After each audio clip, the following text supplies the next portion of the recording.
A graça e a paz do Senhor Jesus. Amém, queridos? Que bom mais uma vez poder estar com os irmãos ministrando a palavra. Nós estamos falando sobre a visão dos vencedores. Esses dias tem sido tão importante e tem sido palavras tão edificantes para o nosso espírito. E eu acredito que essa palavra que nós vamos ministrar hoje, vamos falar hoje, ela vai de encontro também à sua necessidade. Afinal de contas, nós precisamos aprender sobre o reino de Deus. E hoje nós vamos falar sobre a disciplina no reino. A disciplina no reino. Você sabe que o Senhor nos disciplina porque Ele nos ama. Em Hebreus capítulo 12, no versículo 6, fala que o Senhor nos disciplina porque Ele nos ama. Ele é o nosso Pai, somos os seus filhos. E o homem, ele quando ele ama, ele é tolerante. Mas Deus, quando ama, Ele disciplina. E quando o homem ama, ele é negligente. Mas quando Deus ama, Ele é sério. Então não há contradição entre a disciplina de Deus e a graça de Deus. Não tem contradição entre a disciplina de Deus e a graça de Deus. Pelo contrário, a disciplina de Deus é que manifesta a graça de Deus. Então, o que manifesta a graça é a disciplina do Senhor. Então, apesar de uma pessoa não poder perecer após ela ser salva, ela não pode mais perecer, mas essa pessoa sofrerá a disciplina de Deus. Então, a questão é se a disciplina de Deus restringe-se a esta era, ou se ela se estende à era vindoura também. Então é isso que a gente vai deixar claro aqui pela palavra de Deus. Mas como será? Se eu sou salvo e terá disciplina para alguns salvos, quando será essa disciplina? Aqui ou na era vindoura? Então veja, essa é uma questão que tem muita gente que nem considera. Tem pessoas que jamais consideram essa questão de na era vindoura receber disciplina. Como assim? Então veja, a Bíblia nos mostra que a disciplina de Deus não se restringe somente nesta era. Ela também pode ser vista na próxima era. Então, muitos não têm sido disciplinados nessa era. Embora sejam filhos de Deus, eles não têm um viver consagrado nesta era. Você sabe, nós não vemos muita disciplina neles. Pelo contrário, muitas pessoas, crentes, salvos, que vivem tranquilamente e em paz e partem deste mundo. Entretanto, além de perderem a recompensa, essas pessoas serão disciplinadas no reino. No reino. Então, se um cristão viver na terra hoje, sem controlar suas paixões, amando o mundo e andando nos seus próprios caminhos, andando segundo aquilo que ele acha interessante, importante, ou seja, guiado pelo seu ego, mesmo sendo crentes salvos, ele receberá disciplina na era vindoura. Você sabe qual que é o objetivo da disciplina de Deus? O objetivo da disciplina de Deus ele é exatamente a purificação. Então, nós podemos ver na palavra de Deus que há duas formas de purificação. O sangue de Jesus, que nos purifica de todo pecado, é uma forma de purificação, mas também a disciplina de Deus. A disciplina também é uma forma da purificação. Então, a disciplina de Deus é para a purificação. Que isso fique bem claro, que o Senhor só disciplina porque Ele quer purificar. Então, pelo sangue, que é a primeira purificação, nós entendemos que é pelo fato de Cristo ter derramado o seu sangue, e o sangue de Cristo, Ele nos purifica de todo pecado. Você sabe, irmãos, a palavra de Deus diz assim: com efeito, quase todas as coisas, segundo a lei, se purificam com sangue, e sem derramamento de sangue não há remissão de pecados. A Bíblia também diz: Ele que é o resplendor da glória e a expressão exata do seu ser, sustentando todas as coisas pela palavra do seu poder. Depois de ter feito a purificação dos pecados, assentou-se à direita da majestade nas alturas. Então, a purificação dos nossos pecados, ela é feita pelo sangue de Jesus. Então, esse é o primeiro tipo de purificação, a purificação através do sangue de Jesus. Entretanto, apesar de terem recebido a purificação pelo sangue, muitos ainda têm muitos pensamentos imundos, ainda vivem uma vida de qualquer maneira, não tem muito compromisso com o Senhor. Muitos estão com a mente corrompida pelo mundo, pelos prazeres desse mundo, pelos oferecimentos do mundo. Muitas pessoas que ainda vivem uma vida carnal, apesar de ter entregado a sua vida para Cristo, apesar de ter recebido a purificação pelo sangue. Então, assim, essas pessoas receberão disciplina para purificar. Então, Deus utiliza a disciplina exatamente para nos purificar. Lá no Evangelho de João, no capítulo 15, lá fala sobre a videira e os ramos.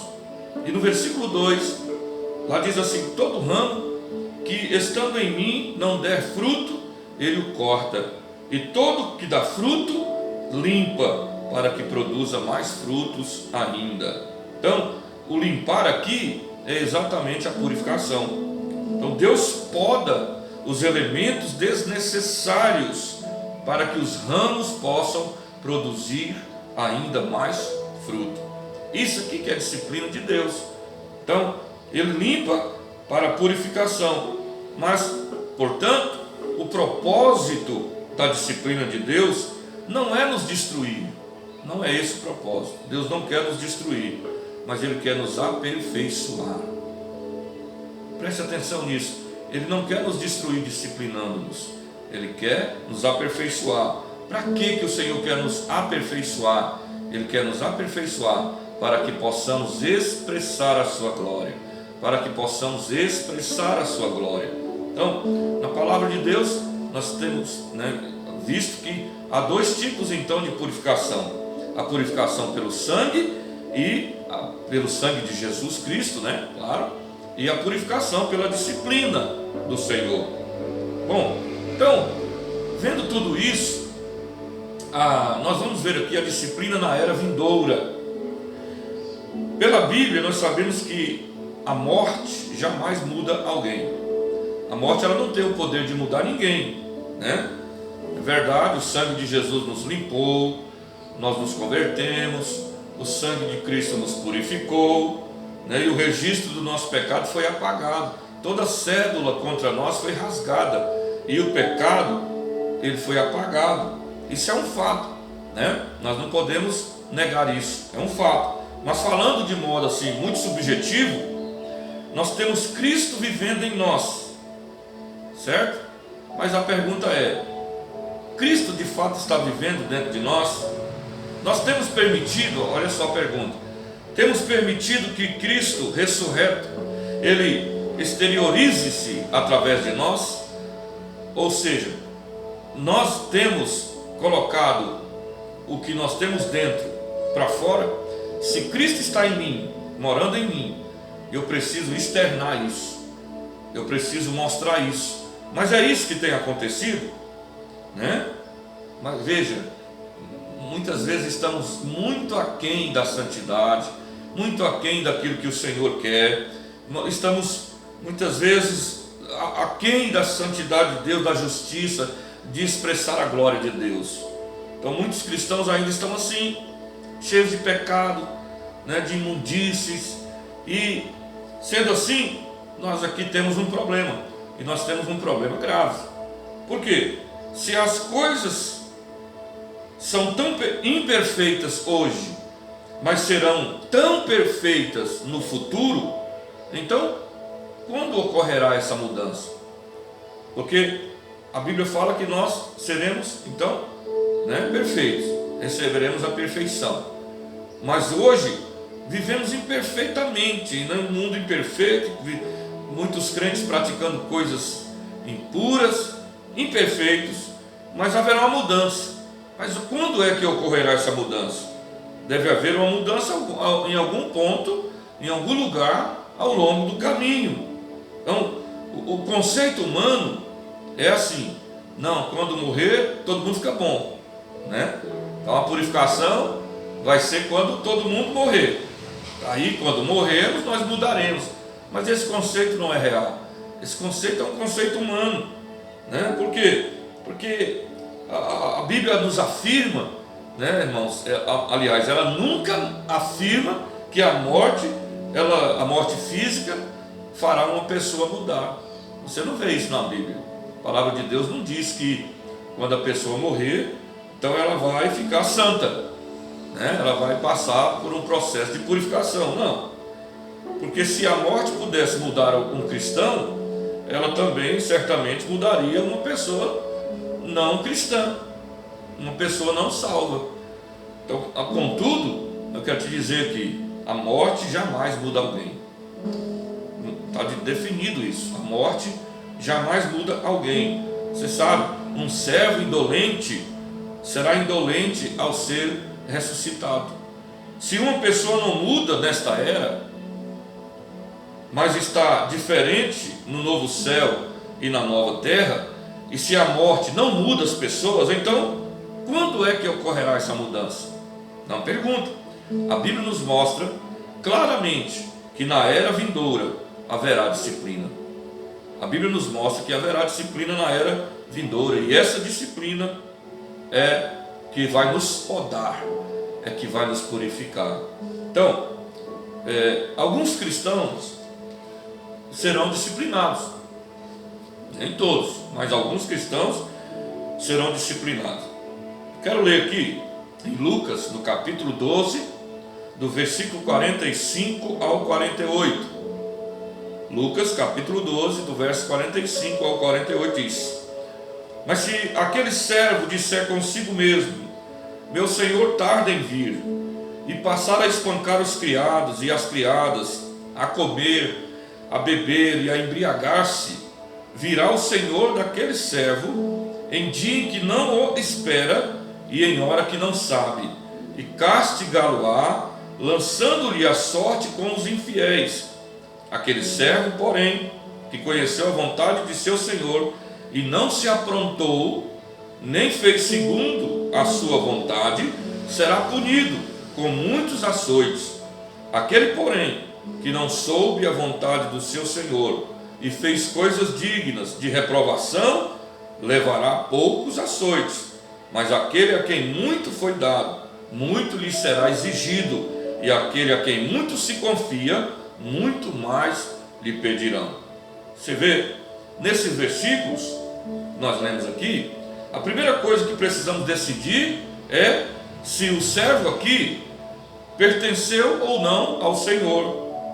Então, esse servo mencionado aqui nesse texto, ele é cristão? Ele é salvo? Sem dúvida nenhuma, queridos. Aqui, esse servo é um servo salvo. O que a Bíblia está dizendo aqui é de um servo de Deus. Por que nós podemos dizer isso? Primeiro, porque no Novo Testamento, Deus nunca considera como servo aqueles que não lhe pertencem.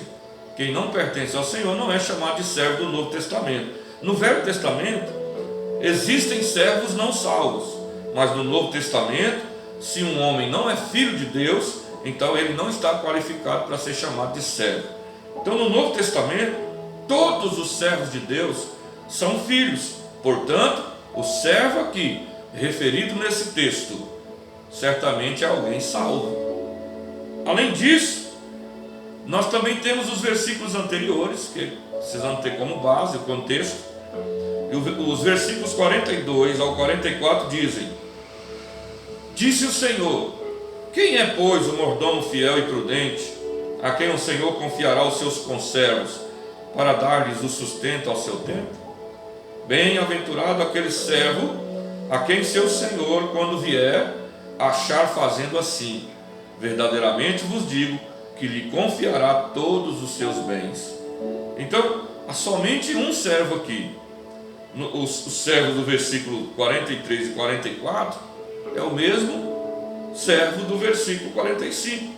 Então, é possível um crente vir a ser um servo mau. Possível. Pelo texto que nós estamos vendo aqui, é possível que uma pessoa servo, uma pessoa salva, ela venha a ser mau, servo mau e negligente. Então, se infelizmente uma pessoa salva tornar-se um servo mau, qual será o seu fim? O versículo 46 diz: o que diz o verso 46? Virá o Senhor daquele servo em dia em que não o espera e em hora que não sabe, e castigá-lo-á, lançando-lhe a sorte com os infiéis.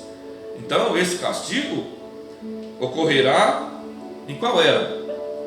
Nesta era ou na era vindoura? Aqui, qual é a hora e o dia que ele não sabe? A hora e o dia que ele não sabe devem se referir ao tempo da volta do Senhor. Então isso é algo no futuro. O Senhor diz que um servo pode ser ou fiel ou infiel, e um servo infiel não somente perderá a recompensa, como também será condenado e receberá punição. Veja, então nós precisamos pensar nisso. Precisamos ser servos de Deus, mas também precisamos ser servos fiéis ao Senhor. Nós não podemos ser negligentes, mau, servo mau, como aqui a palavra de Deus nos diz, porque o servo mau vai receber a disciplina. Então, aquele que não conheceu, olha só, o texto diz também sobre aqueles que não conheceram a vontade do Senhor. Aquele que não conheceu a vontade do Senhor receberá poucos açoites, está na palavra. Ainda assim receberá os açoites. Deus não deixa que passe despercebidos que não conhecem a sua vontade, porque a palavra está aqui. Nós temos pregado, as pessoas têm ouvido. Então, se ele não reconheceu o seu estado pecaminoso, não entregou sua vida para o Senhor, então não reconheceu a vontade do Senhor, receberá disciplina e açoite. Agora Deus, Ele diz na sua palavra que para todo aquele a quem muito foi dado, muito lhe será exigido. Então, Lucas 12, 47 ao 48 estabelece para nós a questão da punição futura dos cristãos diante de Deus.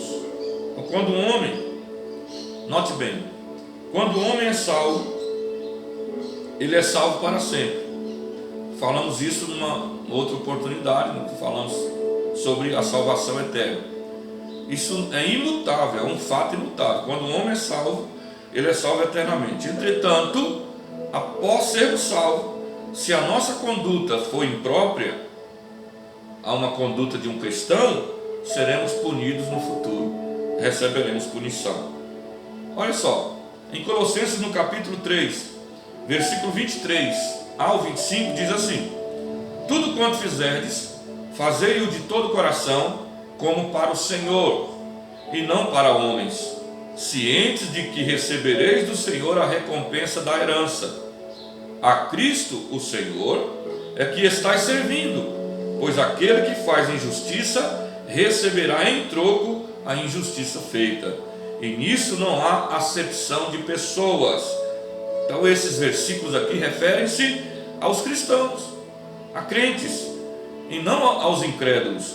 Paulo diz que se um cristão comete injustiça, receberá o que injustamente fez, porque não há acepção de pessoas. Isso nos mostra que no trono do julgamento de Cristo, cada um receberá a compensa sobre o bem ou o mal que praticou, o bem ou o mal que tiver feito. Se agir justamente, ele receberá a recompensa segundo a sua justiça, mas se agir injustamente, receberá a punição. Não podemos então dizer que os cristãos não receberão certa porção de disciplina e punição. Receberá, vai depender de se nós estamos aqui já purificados pelo sangue, mas vivendo uma vida negligente, como um servo mau e negligente, vamos receber punição. Se nós estamos vivendo como um servo bom e fiel, então receberemos a recompensa, e a recompensa é o galardão. Então, como é que vai ser então distribuído isso? Cada um receberá de acordo com as suas obras. Veja, aqui já não é mais salvação, foi salvo, nós já estamos diante do Senhor para sermos julgados se somos servos bons e fiéis ou se somos servos maus e negligentes, e cada um receberá a recompensa segundo as suas obras. Olha só, querido, tem um texto aqui muito interessante, um versículo na palavra de Deus, 2 Coríntios 5,10, diz assim: porque importa que todos nós compareçamos perante o tribunal de Cristo, para que cada um receba segundo o bem ou o mal que tiver feito por meio do corpo. Então cada um vai comparecer diante do tribunal de Cristo, e o tribunal de Cristo é depois do arrebatamento. Agora, como assim tribunal? As pessoas que estarão com o Senhor já não são salvas? Sim, mas mesmo assim haverá um tribunal, porque o tribunal é para julgamento. Julgamento de quê? Julgamento das obras. E o julgamento será segundo as nossas obras, se foi o bem ou foi o mal que fizemos através do corpo, por meio do corpo. Então, esse texto se refere ao julgamento dos crentes. Se um homem não é salvo, ele não é um filho de Deus, e ainda não está qualificado para ser julgado naquele julgamento, pois aquele será o julgamento de Deus dentro da sua própria família. Então, no futuro, haverá um trono de julgamento de Cristo, e aí seremos recompensados pelas coisas feitas por meio do corpo, sejam elas boas ou sejam elas más. Se fizer o bem por meio do corpo, você receberá uma boa recompensa. Servo bom e fiel.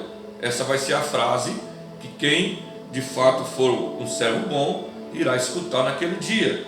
Agora, se fizer o mal por meio do corpo, você receberá uma má recompensa. Veja, por existir um julgamento futuro, o apóstolo Paulo orou por misericórdia no futuro.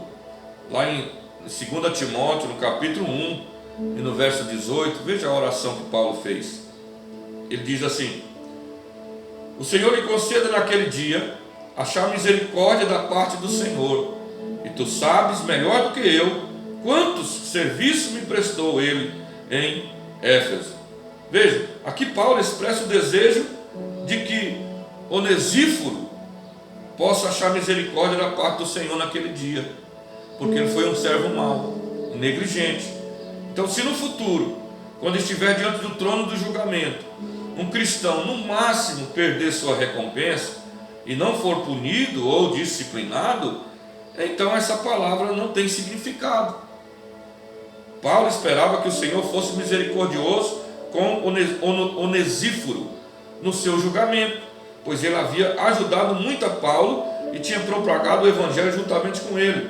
Agora, se existissem qualquer falhas que Onesíforo houvesse cometido, Paulo esperava que o Senhor fosse misericordioso com ele. Portanto, nós vemos que os cristãos não só precisam do perdão, mas também da misericórdia de Deus na época do julgamento, no início do milênio.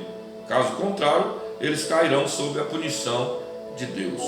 2 Timóteo 4,16 nos diz assim: na minha primeira defesa ninguém foi ao meu favor, antes todos me abandonaram, que isso não lhe seja posto em conta.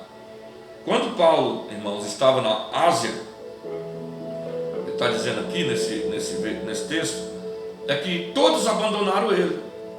Apesar de todos haverem abandonado Paulo, ele orou para que tal pecado não fosse levado em conta contra eles.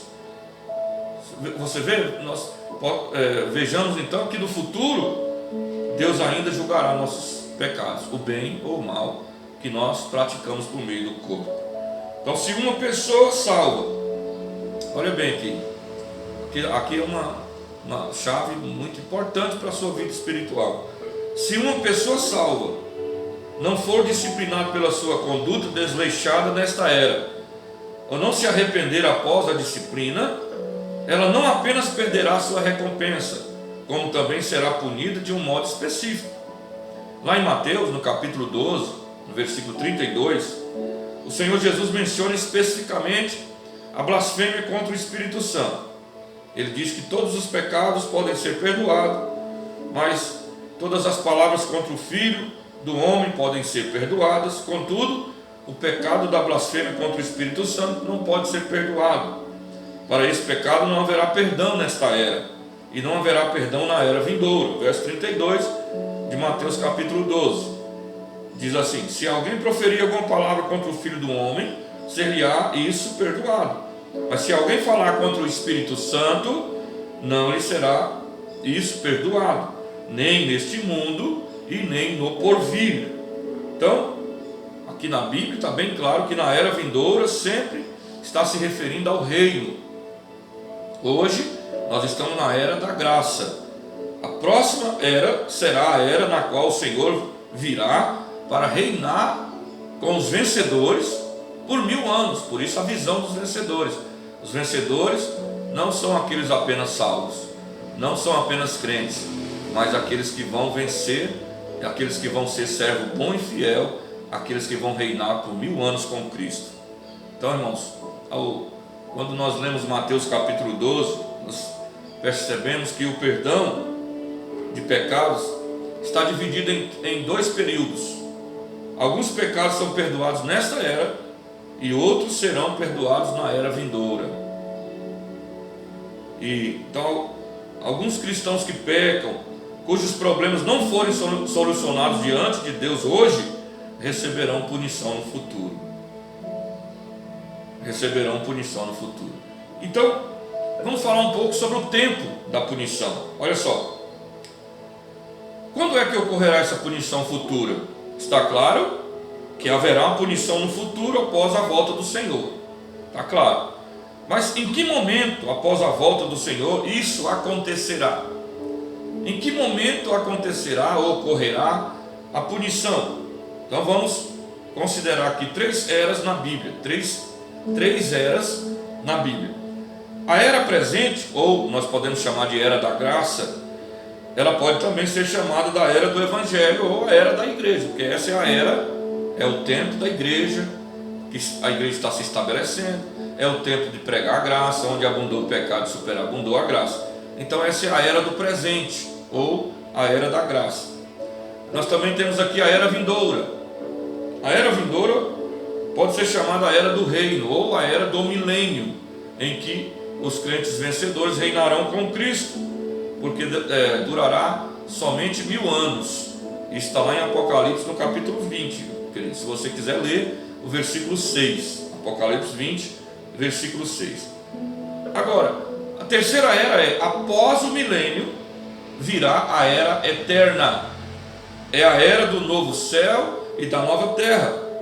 Então, a Bíblia apresenta essas 3 eras: a era da graça, a era do milênio e a era do novo céu e da nova terra.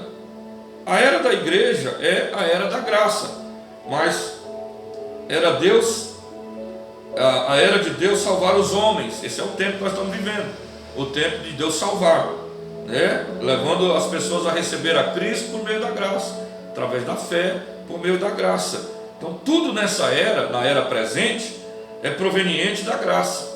Aleluia. Mas a era vindoura será a era da justiça. A era eterna também será uma era de graça. Hoje a era é uma era de graça, e a era do novo céu e da nova terra também será uma era de graça. Contudo, a era do reino, preste atenção, será a era da justiça, segundo o bem ou o mal que fizermos através do corpo. Se você não estiver claro sobre essas eras, então sua teologia e sua compreensão bíblica estão incorretas, porque tanto a era da igreja quanto a era do novo céu e nova terra são eras da graça, mas a era do milênio é uma era parentética. O que quer dizer isso? É uma era de julgamento familiar, especialmente preparada por Deus para recompensar os fiéis e punir os pecaminosos. Veja, queridos, aqui nós temos alguns textos. No milênio, Deus trata o homem, trata com o homem em justiça. Você pode ler no Salmo 72, Jeremias 33, Daniel capítulo 7, Então podemos citar aqui pelo menos 200 versículos acerca do julgamento do justo no reino. Agora, qual é a diferença entre o reino e o novo céu e a nova terra? Então nós temos a era presente, a era do milênio e a era do novo céu e da nova terra. A era do milênio, que é a era da justiça, era a era do reino. Qual que é a diferença entre o reino e o novo céu e a nova terra? A Bíblia faz uma nítida distinção entre ambos. Veja, vamos considerar aqui Apocalipse capítulo 19, versículos 6 a 8. O que é que diz? Então ouvi uma voz, como voz de numerosa multidão, como de muitas águas, e como de fortes trovões, dizendo: Aleluia, pois reina o Senhor nosso Deus, o Todo-Poderoso. Por favor, note que aqui é o início do reino, não esqueça disso. Aqui é o início do reino.